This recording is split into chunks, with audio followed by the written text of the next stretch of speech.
Today I'm going to be showing you how to give a song you wrote as a gift. Starting out with our structure, most songs go verse, chorus, bridge, chorus.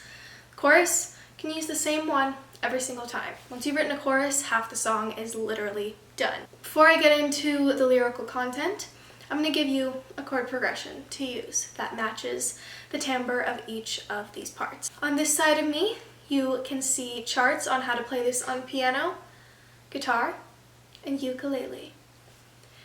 Or if you want to purchase the sample from my example song at the end, the link for that will be in the description. Up next, I'm going to give you your rhyme scheme, and I will explain these all a little bit more in depth when we get into the lyrical content.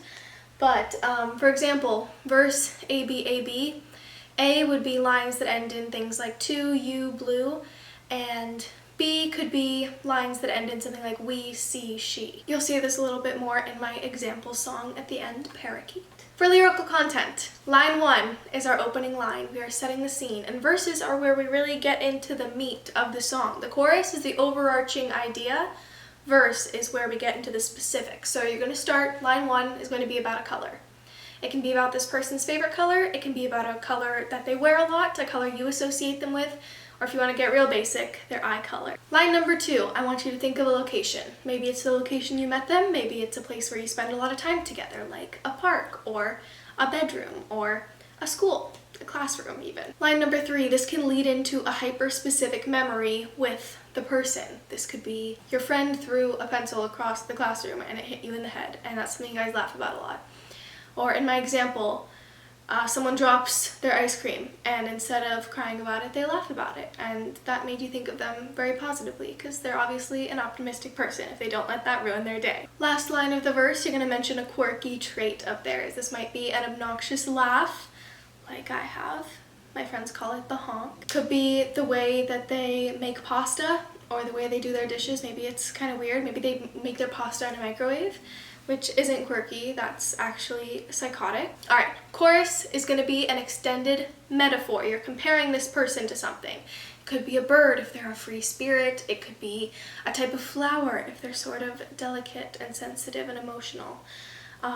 Or something like a sunflower if they're very bright and sunny. And you can repeat this twice if you want extra length in your song. Choruses are repeated very often. Sometimes it's literally just one word. You could just say sunflower over and over and over and over again, and that's a chorus if you don't want to put that much effort into this, which, hey, I'm not going to judge you, okay? Verse 2, we are not in La La Land anymore. We are now into something a little bit more serious, something slightly heavy. Maybe there was a point in your relationship with this person where you weren't on speaking terms, or you got into a fight, or maybe the conflict is that they're just so cool that it's hard to compare yourself to them when you're around them.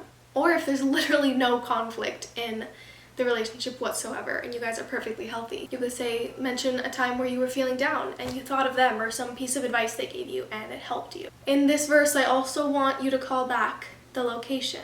I want you to mention it again, because callbacks feel extremely clever when you're listening to a song. Chorus? Hey, guess what? It's done. You don't even have to think about it. A lot of times I'll do the first chorus once and then repeat the second chorus, but whatever floats your boat. It's your song, not mine. Bridge. Here is where I want some conflict. The chord progression's changing, so is the theme. But the conflict has to be resolved by the end of the bridge. Or the chorus resolves it. Maybe the time in your life where this person wasn't around. Maybe it's before you met them, things were really hard, and they made your life a lot easier.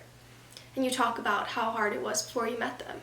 But the chorus resolves this by saying, luckily you're my sunflower, or something like that. And for this final chorus, I do think you need to repeat it twice, whether you repeated the first 2 choruses twice. The first one is going to be super soft and intimate, almost like an ASMR video. You're whispering to them.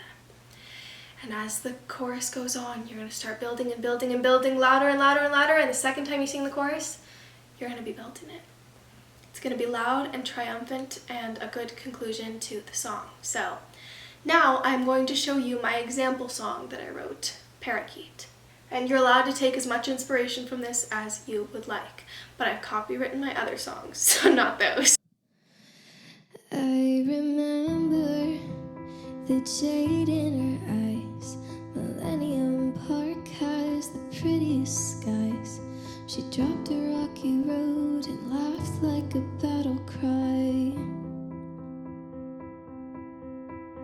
She took flight into the night, soared away but made her way back to my chest. Oh, my parakeet came back. Hard days, I think of her face, visit the place where she'd always take my hand. Millennium Park again. She took flight into the night, soared away but made her way back to my chest. Oh, my parakeet came back. She took flight into the night, soared away but made her way back to my chest. Oh, my parakeet came back. She took herself some time. Each moment was a lifetime. I prayed to the sky, oh please, but the only goddess I would ever need is my parakeet. She took flight into the night, soared away but made her way back to my chest. Oh, my parakeet came back. She took flight into the night, soared away but made her way back to my chest. Oh, my parakeet came back. Also, parakeets can be green, so it works on 2 levels. I'm sure I put some notes on the screen about prosody and how the verses being a lower pitch and the melody being a higher pitch when it's talking about a bird flying away. It sort of emulates the flying with the pitch as it goes higher, so it does the bird. That's kind of a really cool thing to do in songwriting if you want to get creative about it, but if you want to be completely calculated and mathematical and robotic about it, my template is here for you. And if you want a more advanced songwriting video, please let me know. I will say all of the songwriting professors I've had tell me not to use Rhyme Zone, and I still do it. So maybe I'm not the most professional person to get advice from, but I have written like 200 songs. So take my word for it or don't, but I'm Marloma. Thanks for watching.